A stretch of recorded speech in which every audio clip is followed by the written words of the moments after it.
Olá, seja bem-vindo a mais um estudo da Palavra do Nosso Deus. Eu sou o Gunter Nagel, sou seminarista e sirvo na Igreja Presbiteriana da Freguesia do Ó. Se você teve acesso a esse vídeo e não conhece a nossa igreja, está convidado a conhecê-la. Durante o período de pandemia, isso pode ser feito através da nossa página no Facebook, nossa página no Instagram e também o nosso canal no YouTube, onde colocamos os sermões e as aulas feitas na nossa igreja. Hoje daremos continuidade no capítulo 3 do livro de Jonas. Nós temos estudado esse profeta, um dos profetas menores, nas últimas semanas. Hoje, no capítulo 3, veremos o recomissionamento de Jonas, quando Jonas é chamado para pregar novamente na cidade de Nínive. Antes de começar a estudar propriamente o nosso texto, vamos orar pedindo a Deus que nos direcione e nos abençoe no estudo da sua palavra. Deus bendito, nós te louvamos. Agradecemos ao Senhor porque nós temos acesso à sua voz. Nós podemos te ouvir diariamente. Nós podemos conhecer mais de ti porque o Senhor fala conosco através da tua palavra maravilhosa, Pai, que nos tem ensinado tantas lições preciosas para a nossa vida. Pedimos que hoje, no estudo do capítulo 3 de Jonas, o Senhor nos abençoe para que possamos aprender mais um pouco sobre quem o Senhor é e como nós devemos nos relacionar contigo. É o que nós te pedimos em nome de Jesus, nosso Salvador. Amém.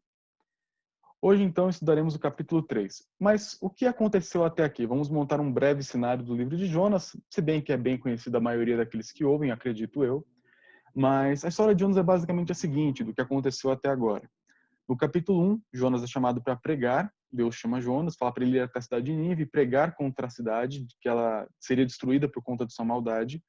Só que Jonas, em rebeldia a Deus, tenta fugir da presença do Senhor comprando uma passagem de barco para Tarsis, onde é mais ou menos a Espanha nos dias de hoje. Ele entra no barco e começa a viagem, vai para o fundo do navio e começa a dormir. Acontece uma grande tempestade enviada pelo próprio Deus, os marinheiros ficam desesperados e descobrem que a culpa era de Jonas. Então o que Jonas faz? Uma saída covarde, ele pede para ser lançado no mar, porque assim ele morreria afogado e não teria que cumprir a sua missão. E por que Jonas era tão rebelde assim a cumprir a sua missão? Porque ele odiava o povo de Nínive. Ele, de certa forma, né, com toda essa discussão que tem surgido hoje em dia, ele era, de certa forma, um pouco racista, sim. Ele tinha uma preferência pelo seu povo em detrimento de outros e acreditava que alguns povos mereciam mais justiça de Deus, mais bondade de Deus do que outros. E, claro, não podemos forçar a barra aqui, mas o que nós tínhamos no coração de Jonas era justamente um julgamento. Ele considerava os ninivitas tão maus, tão inimigos do seu povo, que eles mereciam todos morrerem e serem condenados. É exatamente isso que ele queria. Por isso que ele não queria pregar em Nínive, porque ele sabia o quanto que Deus era bom e que, se Deus quisesse, poderia converter a cidade toda através de sua pregação. O povo ouviria, vocês seriam condenados, ficariam com medo e se arrependeriam, e Deus teria misericórdia do povo. E essa é a última coisa que Jonas queria. Jonas queria justamente o contrário, que o povo não recebesse pregação nenhuma, continuassem em seus pecados, morressem e fossem condenados ao inferno. Era isso que Jonas queria. E por isso que ele tentou fugir tanto. E no seu último ato de fuga, quando ele pede para ser lançado no mar e então morrer afogado, para fugir de vez da sua obrigação, Deus envia um peixe. Um grande peixe, não sabemos se é uma baleia, um tubarão, um peixe feito gigantesco para aquele propósito específico, mas o que sabemos é que aquele peixe foi um instrumento de salvação. E durante os 3 dias e 3 noites que Jonas ficou na barriga daquele grande peixe, ele se arrepende, de certa forma, de seus pecados. Tanto que no final de sua oração, ele diz: aquilo que eu prometi, eu vou cumprir, eu vou honrar os meus votos. E terminada a oração, Deus manda que o peixe vomite na praia. E aqui começa o nosso capítulo 3. Vamos lê-lo e irei comentando conforme nós passamos o texto. O texto começa dizendo o seguinte: veio a palavra do Senhor segunda vez a Jonas, dizendo: dispõe-te, vai à grande cidade de Nínive e proclama contra ela a mensagem que eu te digo. Levantou-se, pois, Jonas e dessa vez foi para Nínive, segundo a palavra do Senhor. Ora, Nínive era cidade muito importante diante de Deus, e de 3 dias para percorrê-la. Começou Jonas a percorrer a cidade caminho de um dia, e pregava e dizia: ainda 40 dias e Nínive será subvertida. O que nós temos aqui é a segunda chance que Jonas recebeu. Deus precisava ter dado uma segunda chance para o profeta? Não, não precisava ter feito isso. Podia ter deixado Jonas simplesmente ter morrido afogado no fundo do mar, ter mandado peixe, não ter mandado nada, e ter escolhido algum outro profeta um pouco mais obediente do que Jonas. Mas o nosso Deus é misericordioso, é um Deus muito paciente, um Deus muito bondoso. Ele dá diversas segundas chances, várias e várias chances novas para cada um de nós. E ele fez isso com Jonas. Mandou que o peixe o lançasse de volta na praia, e lá ele fala novamente com Jonas a mesma coisa. Vai para a grande cidade de Nínive e proclama contra ela a mensagem que eu te digo. E Jonas não era um falso profeta. Ele não queria adulterar a mensagem de Deus e falar alguma mentira. O que ele queria era simplesmente não obedecer. Ele queria ser um mau profeta e não um falso profeta. Mas mesmo assim, Deus continua insistindo, continua usando Jonas, aquele homem tão duro, tão rebelde, assim como nós, para fazer os seus propósitos serem concretizados na história e no tempo. Então Deus chama Jonas, Jonas é comissionado e dessa vez parece que ele aprendeu um pouco da lição, não quer ser engolido por um novo peixe ou pego numa tempestade, e agora ele vai para Nínive. E como que era Nínive? O próprio texto nos descreve de maneira bem breve. Nínive era uma cidade muito importante diante de Deus, de 3 dias para percorrê-la. E essa expressão muito importante diante de Deus é justamente mostrar o quanto que Deus se atentava para aquela cidade. Não significa que Deus amava os ninivitas no jeito que eles viviam, na sua prática pecaminosa, em rebeldia contra ele. Não significa isso. Mas que era uma cidade que levava a atenção de Deus. Deus observava aquela cidade, considerava-la importante e estava com seus olhos fitos nela. Provavelmente porque nós sabemos pelo restante da história que Deus tinha um propósito para aquela cidade. Deus considerou aquela cidade tão horrível, tão violenta, tão asquerosa aos olhos da lei de Deus, com compaixão, com misericórdia, de acordo com seu propósito. E era uma cidade gigantesca, de 3 dias para percorrê-la. E os estudiosos ficam quase se estapeando aqui para decidir o que essa palavra significa. Eu sigo a posição de que entende que esses 3 dias para percorrê-la se refere a Nínive, a capital, e outras 3 cidades ao redor. E que para você poder passar por toda aquela região de Nínive e as outras 3 cidades daquela parte do Império Assírio, você demoraria cerca de 3 dias para percorrê-la. Porque a própria cidade de Nínive era gigantesca, mas não era tanto para você percorrer em 3 dias de caminhada, dá para fazer um pouco menos. Ou seja, o que nós precisamos aprender até aqui? Nínive era uma cidade pagã, uma cidade violenta, uma cidade rebelde contra Deus, mas ao mesmo tempo era uma cidade para a qual Deus tinha sua atenção voltada. E era uma cidade grandiosa, uma cidade que envolveria um bom trabalho para ser alcançada.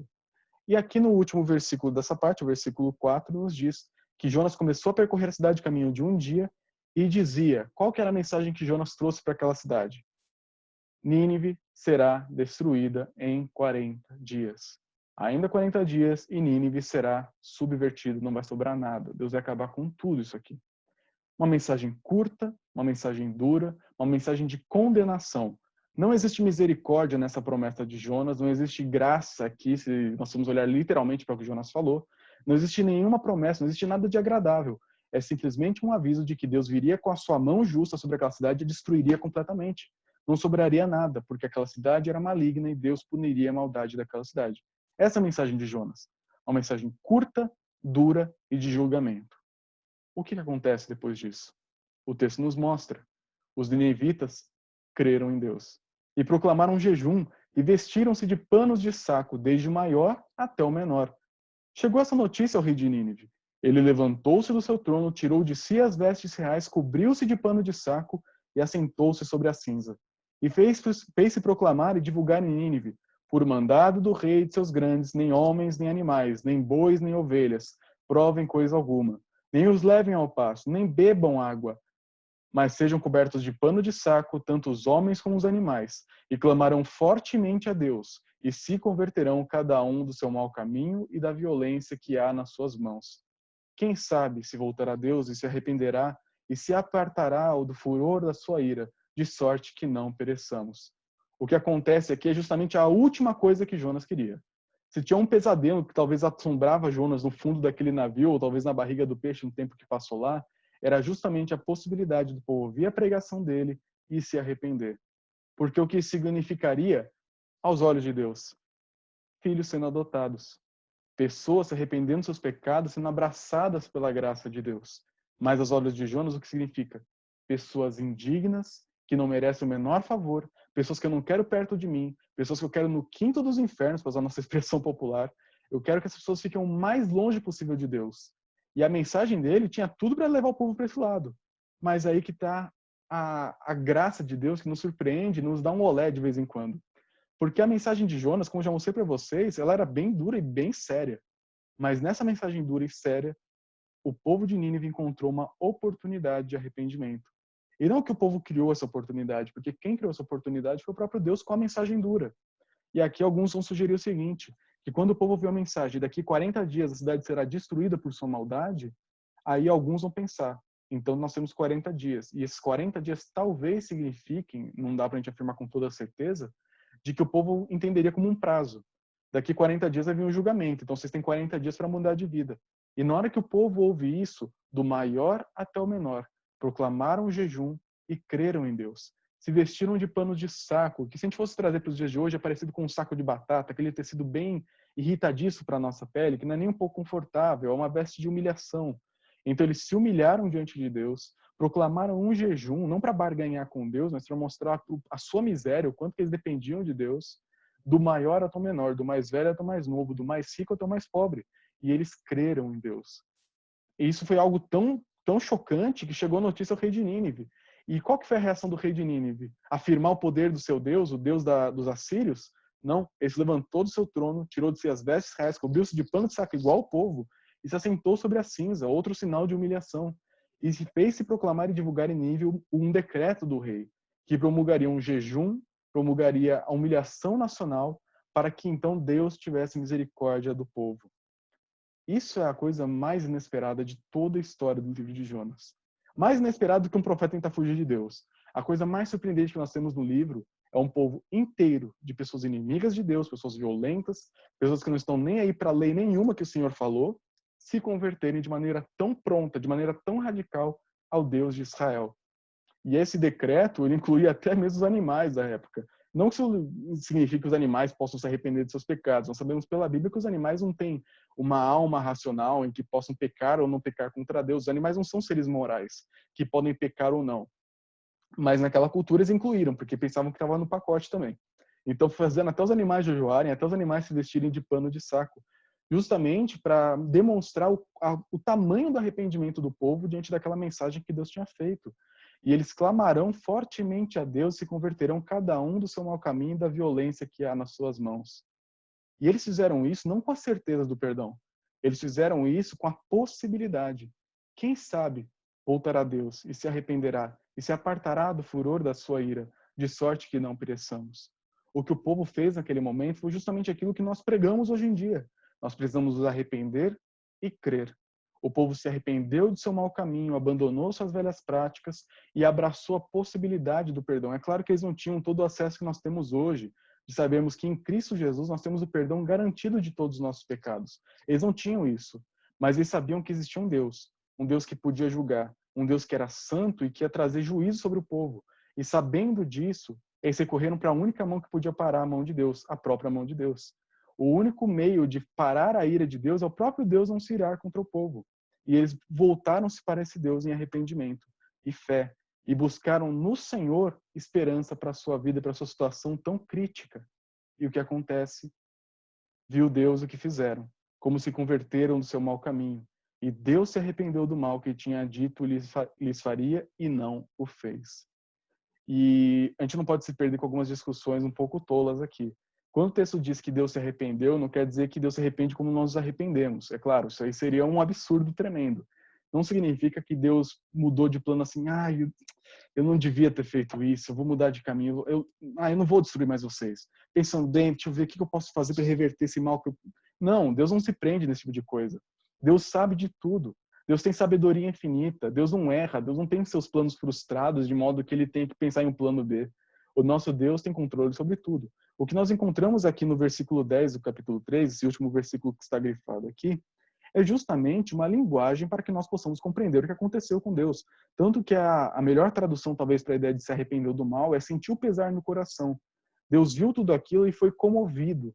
Não que a atitude dos homens muda o coração de Deus. De novo, é apenas uma maneira de tentar expressar de uma maneira que a gente entenda como que Deus reagiu à atitude dos ninivitas, tá? Não vão pensar que Deus se arrepende, que Deus fica chorando, angustiado sobre as nossas atitudes. Não é isso que acontece. Deus sempre será um rei soberano sobre tudo e todos. É um Deus que nunca é frustrado, um Deus que não toma sustos. Nosso Deus não é assim. O que nós encontramos nas Escrituras é uma linguagem para que nós, limitados e pequenos, possamos compreender o que aconteceu, tá? Então nós não precisamos ficar muito preocupados com o que está escrito aqui. Mas nós devemos atentar para o mais importante. Deus se atentou para a atitude daqueles ninivitas. Ele viu como eles se converteram do seu mau caminho. E ele mudou aquilo que ele tinha prometido fazer contra os ninivitas. Aquela justiça, aquela condenação que viria sobre o povo, agora não aconteceu mais. E no capítulo 4 nós vamos ver o final da história, como que isso aconteceu no coração de Jonas, como é que ele viu tudo aquilo acontecer e como que Jonas reagiu ao arrependimento dos ninivitas. E já dá para adiantar, foi bem diferente da reação do nosso Deus. Mas o que eu quero terminar aqui aplicando são alguns pontos muito interessantes desse texto. Em primeiro lugar, que tipo de pregação que você ouve, que tipo de mensagem que habita nos seus ouvidos? Aqui no texto que nós encontramos, que nós estudamos hoje, de Jonas capítulo 3, a única pregação mencionada é a pregação de que em 40 dias Nínive seria destruída. E é claro, você não precisa só ouvir mensagens de condenação, mensagens que vão falar o quanto que você é pecador, nem nada do tipo. Um púlpito saudável é um púlpito em que se prega todo o conselho de Deus, em que você ouve tudo aquilo que a Bíblia fala. Se você for para uma igreja em que só fala juízo, juízo, juízo, 365 dias por ano, durante todo o tempo de existência daquela igreja, algo de errado está ali. Porque a Bíblia não fala só disso. Mas isso não é o normal que acontece. Normalmente o que acontece é muitas igrejas, muitos pregadores de YouTube, muitos pregadores de internet, com seja lá que tipo de igreja que eles tentam conduzir dessa maneira, muitas vezes não pregam nada de juízo, não pregam nada de pecado, não confrontam nenhuma vez o pecado do homem. E isso é um absurdo. Nós não precisamos falar só de pecado e só de condenação. A Bíblia fala de outros assuntos, mas não falar sobre esses assuntos, não falar sobre a ira de Deus, não falar sobre o inferno, não falar sobre o nosso pecado e a nossa posição crítica diante de um Deus santo, isso é um absurdo. Isso é distorcer aquilo que a palavra de Deus é. É mostrar um Deus que não é o Deus da Escritura. O Deus da Escritura é um Deus santo, um Deus justo, um Deus que se ira contra o pecado. Aquela frase muito popular, que a gente até pensa que é versículo, ela tem que sair do nosso vocabulário. Aquela que diz que Deus ama o pecador, mas odeia o pecado. Isso não é um versículo da Bíblia. A Bíblia não fala isso. Na verdade, no Salmo 5 e alguns outros textos da Escritura, nós encontramos que Deus odeia o pecador também. Ah, como assim Deus odeia o pecador? Nós não deveríamos nos surpreender com isso. Porque o que se espera de um Deus, um ser todo-poderoso, que tem todo o seu alcance, é justamente uma justiça perfeita. Imagina se você tivesse o maior juiz do universo corrupto. Um juiz que pode olhar para um pedófilo, um assassino, alguém que não respeita as leis e falar: tudo bem, eu não te odeio, tá tudo certo, eu só condeno o que você faz. Mas você não, você é amado e querido. Que tipo de juiz é esse? Agora imagina se Deus fosse assim. O nosso Deus odeia tanto o pecado como o pecador. E isso não diminui quem Deus é. Na verdade, mostra o quanto que ele é sublime e diferente das nossas expectativas, muitas vezes. O problema não está em Deus ser assim. O problema está em nós não aceitarmos que Deus seja assim. Nós precisamos ouvir Deus como ele é de fato na Escritura. Precisamos ouvir aquilo que Deus fala e respeitar a vontade de Deus e não ficar falando como Deus deveria falar ou não falar, como ele deveria agir ou não agir. Quem somos nós para sermos conselheiros de Deus e falar como ele deve se portar com relação ao pecador? Se Deus odeia o pecado e odeia o pecador, ele tem todo o direito justo de fazer isso, porque ele é santo e justo. Ele não pode aceitar o pecado de maneira alguma. E quando eu pergunto que tipo de mensagem você tem ouvido, é porque é muito tentador ouvirmos só mensagens que são, sabe, que dá aquele quentinho no coração, que acaricia o nosso ego. Hoje em dia ainda é muito mais fácil. Você pode simplesmente pegar seu celular, abrir o YouTube, escrever o tema que você quiser, você vai achar vários sermões. Você está meio triste, colocar assim, sermão para animar o seu dia. E é capaz de você achar alguns, eu não pesquisei. Se você procurar sermão para quando leva um fora da pessoa amada, é capaz de você achar, porque hoje em dia tem muita gente que prega para satisfazer a necessidade dos clientes. Mas não é isso que nós devemos fazer, não é esse tipo de sermão que precisamos ouvir. Por isso que é tão importante que você que está me ouvindo seja membro de uma igreja e frequente essa igreja com frequência, por mais redundante que essa frase fique. Você precisa ser pastoreado. Você precisa de uma comunidade de irmãos que estejam junto de você. Você precisa sentar domingo após domingo naquele banquinho de madeira, de plástico, seja lá o que for, e ouvir o seu pastor, ouvir os presbíteros da igreja, ouvir a liderança pregar continuamente, domingo após domingo. Porque esse é o meio pelo qual Deus vai formar a sua vida cristã. Deus vai te ensinar. Quando você só ouve aquilo que você quer, não frequenta uma igreja, se a única fonte de contato com a Bíblia é só os textos que você quer ler e os sermões que você quer ouvir, nos assuntos que você quer ouvir, é muito fácil se iludir e acabar montando um cristianismo à la carte, que só tem aquilo que você quer, na hora que você quer, do jeito que você quer. E não é esse o cristianismo, não é essa a vida cristã que a Bíblia nos prescreve. É uma vida em que nós somos pastoreados, é uma vida em que nós recebemos a palavra de Deus pelo que ela é, no assunto que ela trata, na ênfase que ela tem. Além disso, nós também precisamos aprender o seguinte, que muitas vezes a gente precisa ouvir um sermão duro, um sermão pesado, ouvir quão odioso é o nosso pecado. Porque se você nunca percebeu quanto seu pecado é horrível, diante de Deus, talvez você nunca se arrependa. Talvez a sua vida cristã está toda acomodada há muito tempo, talvez eu viva em comodismo, justamente porque nós não entendemos o quão sério é o nosso pecado diante de Deus. Nós tratamos o pecado como se fosse uma mancada com o Senhor. Um errinho, que a gente fala assim, foi mal, Deus, foi mal, foi sem querer. Não é assim que a vida funciona. Cada pecado contra Deus é cometido contra um Deus santo. Cada pecado merece a ira divina. Um único pecado seria suficiente para te condenar ao inferno eternamente. Nós não podemos fazer pouco caso do pecado. E ouvir sermões duros são necessários às vezes. Tem horas que a gente precisa ser colocado contra a parede, levar um bom chacoalhão e perceber que nós não somos nada sem Deus. E não no sentido simplesmente de dependência, mas que sem colocar esperança no Senhor, você é a pessoa mais miserável do universo. Eu sou a pessoa mais miserável do universo. O próprio apóstolo Paulo fala que se Cristo não ressuscitou, se nós não temos esperança em Deus, nós somos os mais infelizes de todos os homens. Por isso, mensagens duras são necessárias. Nós precisamos de mensagens como essas também para nos trazer tristeza. E às vezes a gente pensa assim, tristeza? Não, o crente é uma pessoa cheia de alegria. Afinal, a alegria é um aspecto do fruto do Espírito. Isso é verdade. O povo cristão é um povo alegre. Nós temos a alegria do Espírito Santo. A força do Senhor é a nossa alegria. Mas a própria palavra de Deus, 2 Coríntios 7:10, fala que Deus nos manda uma tristeza que é maravilhosa. O povo de Nínive ficou profundamente triste. Eles demoraram 40 dias até o prazo acabar para perceber que Deus não nos puniria mais. Eles se arrependeram assim que ouviram a mensagem, mas demorou 40 dias para ter certeza do perdão. E durante todo esse tempo, eles ficaram felizes, fazendo churrasco e festa? Claro que não. Se arrependeram, fizeram jejum, se humilharam diante do Senhor. E quando você é confrontado pelo seu pecado, isso produz tristeza, eu digo isso para os meus amigos mais próximos, curta essa tristeza. Aproveite cada gotinha dessa tristeza, cada lágrima que corre é para correr mesmo. É para você ficar triste, para você ficar angustiado, é para você perder até o apetite se necessário. Porque essa tristeza vem de Deus. A diferença é que no final dessa tristeza vem a doçura da graça. Quando você experimenta a tristeza que vem do seu pecado, que Deus faz vir através da confrontação com o seu pecado, é aí que você busca os braços do seu pai. Quando uma criança é rebelde, acha que consegue fazer o que ela quiser da vida dela e os pais deixam ela fazer, basta ela tropeçar e ralar o joelho para ela voltar correndo para os braços do pai. Tem vezes que Deus vai fazer isso com a gente. Ele vai deixar a gente chorar, vai deixar a gente sofrer, passar por noites escuras na nossa vida, só para a gente aprender o quão confortantes e quão quentinhos são os braços do nosso pai. Nós precisamos disso. E essa frase que eu coloquei aqui no final, ela não tem como ser mais verdadeira do que isso. É de um puritano que diz o seguinte, o Thomas Watson: enquanto o pecado não for amargo, Cristo não será doce. Às vezes o motivo da gente levar a nossa vida cristã na brincadeira é justamente porque a gente não percebe o apuro que nós estamos sem Deus.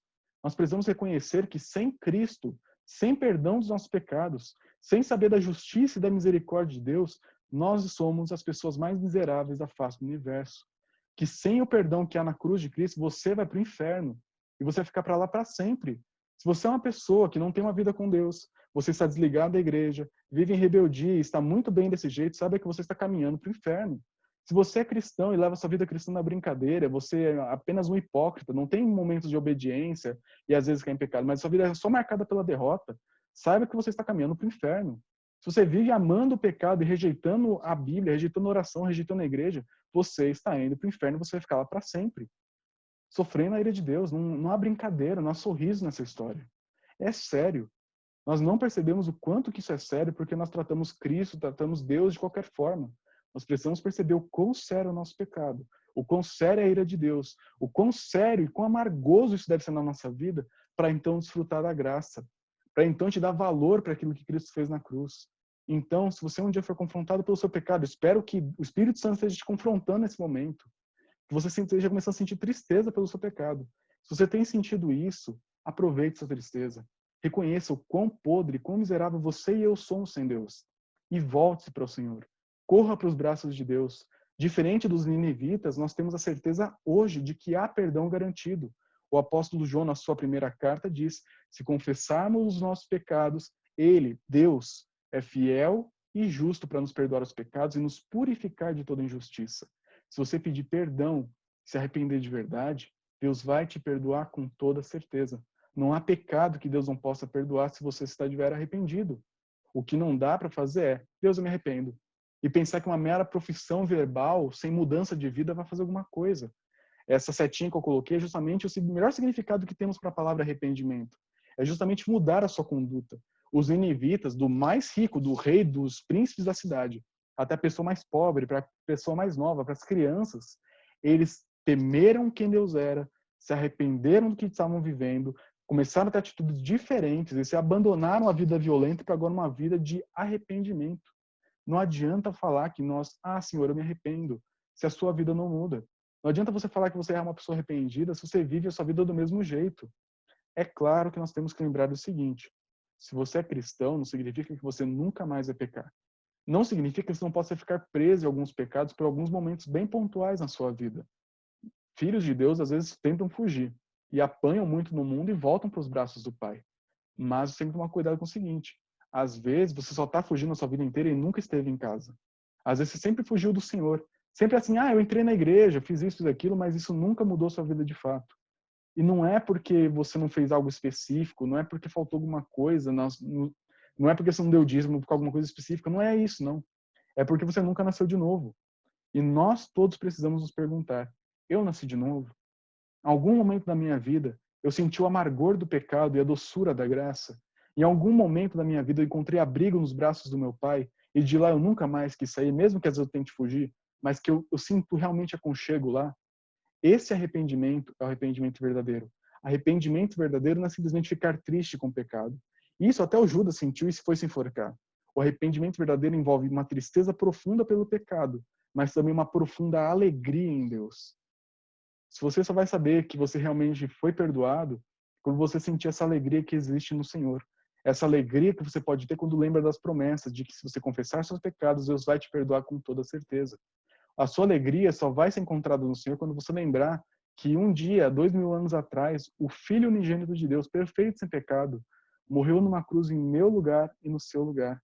Somente quando você encontrar a graça, a alegria, e toda a felicidade que envolve o perdão de Deus, aí sim você pode descansar tranquilo, deitar na sua cama de noite e dormir feliz, sabendo que se Deus te chamar naquela noite, você está em paz com Deus, como diz Romanos 5. Somente assim nós podemos ter verdadeira alegria e paz na nossa vida. Eu não pretendo que esse seja um estudo que você talvez vá dar risada com alguma tolice de Jonas. Eu não pretendo que seja um estudo que talvez você vai ficar muito feliz em ouvir. Eu, no profundo do meu coração, vocês do grupo familiar mais próximo, talvez quem ouvir depois, não sei quem vai ouvir, mas vocês do grupo familiar Bandeirantes sabem que eu amo vocês. Eu não quero de modo nenhum entristecê-los por uma atitude minha particular como Gunther. Mas se a nossa palavra, a palavra de Deus que nós temos em mãos, nos mostra isso, nós precisamos hoje, eu e vocês, você que também tem acesso a esse vídeo, se arrepender hoje. Colocar sua vida diante de Deus na linha. Quitar os seus débitos com Deus, não pelo que você faz, pelo que você paga, ou tanto que você é, mas pelo que Cristo fez na cruz. Então, se essa palavra te confrontou, se isso que você ouviu mostrou quanto que você é pecador e quanto que você precisa de Deus, e você não tem paz com Deus, busque essa paz em Jesus Cristo. Ele é a nossa alegria. Ele é a nossa paz. Ele é a nossa única esperança. E só nele, unicamente dele, e em nenhum outro lugar nesse universo você vai encontrar isso que tanto vai trazer paz e alegria na sua vida. Eu espero que essa palavra tenha sido bênção na sua vida. Que você não saia daqui como se você tivesse ouvido qualquer coisa. Mas faça como os ninivitas. É uma mensagem curta, não deu nem meia hora de vídeo, mas que essa mensagem da palavra do nosso Deus em Jonas 3 fique guardada no seu coração. Que isso mude a sua vida, que o Espírito Santo trabalhe na sua vida. E nos vemos na próxima semana no capítulo 4 de Jonas. Fiquem com Deus e, novamente, eu repito, querendo conversar, se eu puder tirar alguma dúvida, ajudar em alguma questão e você tem o meu contato do WhatsApp, fique à vontade, estou disponível para ajudá-los. Forte abraço e fiquem com Deus.